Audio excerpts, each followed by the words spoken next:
There were no high-profile debates the last couple of weeks during the Illinois veto session. Democrats re-elected Chris Welch to be the Speaker of the House.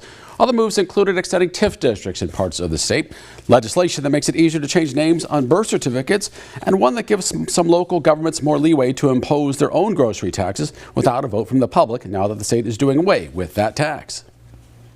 This certainly wasn't the busiest veto session for Illinois state lawmakers in Springfield. They spent a few days in the Capitol over the last 2 weeks and did take some action.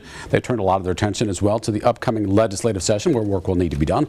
We'll get into that this morning with State Senator McCombie Halpin and House Minority Leader Tony McCombie.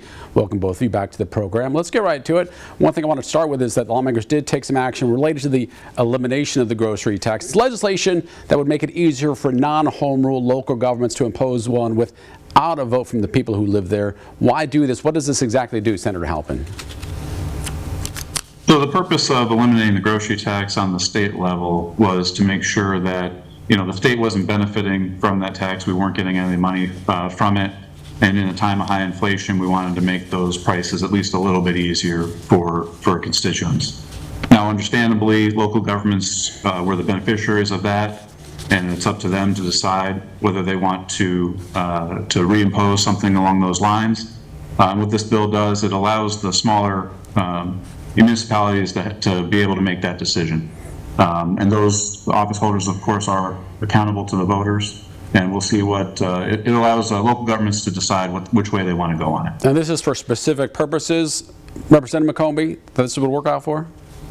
Yeah, this actually, the language was amended so they could choose to use that tax for property tax relief, which I think we had already heard several municipalities had kind of hoped to do it that way. But also, if they also wanted to use it for public infrastructure, so they could do that as well. Okay, so there is a change there. Governor J.B. Pritzker and Illinois Democrats spoke out about the election of Donald Trump as the next president, vowing to protect the state's existing legislation that could be threatened after he takes office. Abortion comes to mind for this. How could that be in jeopardy, given it's now up to states to make their own abortion laws? What more could be done to protect it, Senator Halpin? Well, during the campaign, the former president and the president-elect talked about how things were back in the states. I suspect, however, that there will be, with a change in the Senate, and it looks like the House, there will be a push to go back to the old ways where Republicans want to have a nationwide policy on it, and in this case, probably a nationwide ban. So it's important for Illinois to make sure that we maintain the laws that we have here and are protecting our own citizens here in Illinois. Representative McCombie, how do you see this? How do you react to that?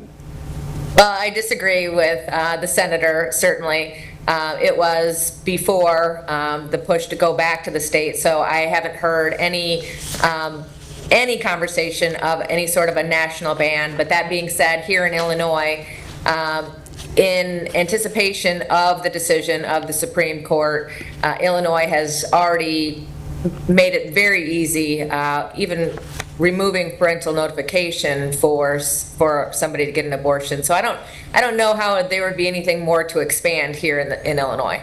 Now there is the promise of the president-elect of mass deporting immigrants. The influx on the state of Illinois has drained a lot of resources. How and why would Illinois fight this, Senator Halpin? Honestly, it's hard to say what is and isn't going to happen. When it comes to President Trump, I'm not sure anybody can necessarily believe what he says on any given day. What I think we need to do as a state is just be prepared for anything. I'm more worried about potentially drastic federal funding cuts to education programs, agricultural programs, things that are really impactful to the state, and that's the kind of thing I'm going to be looking out for. Representative McCombie, does Illinois have a role to play in this? Well, I think it's important that the governor and the administration works and continues to work with the federal government.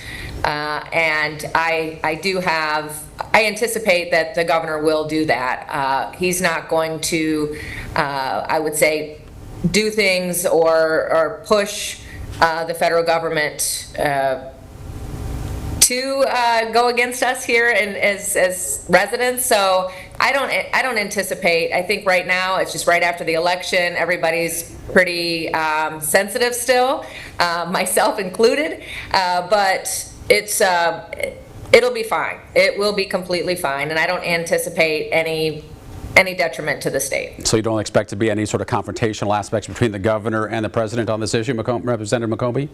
Oh, I think there'll be plenty of some back and forth, especially if our governor decides to run for president, then that certainly will amp that up. But I don't think it'll be used against the families of Illinois.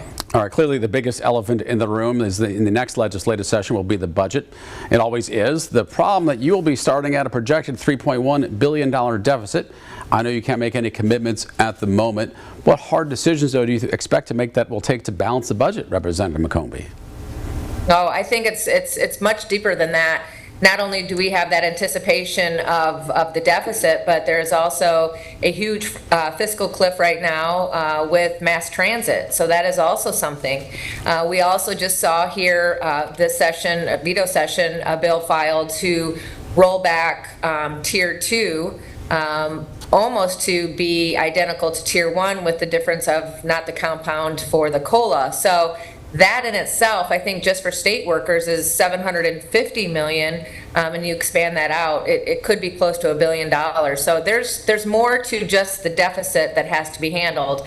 I hope it's the direction of the majority party to look at structural reforms where we could cut some spending, but also there's some programs that have been started that we're still waiting for. How are those going to be implemented, and what's the overall cost of those, especially concerning education. Senator Halpin, Representative McCombie makes a point that it really would be up to the majority party here, your party, because you do hold all the cards, if you will. What kind of tough decisions do you expect to make? Because there is the revenue aspect of things, and of course the expenses side of things. How do you figure it out? Where do you expect to make those tough decisions? It's certainly going to be a challenge. I think as we get closer to March and April, we'll have a better projection of what those revenues are.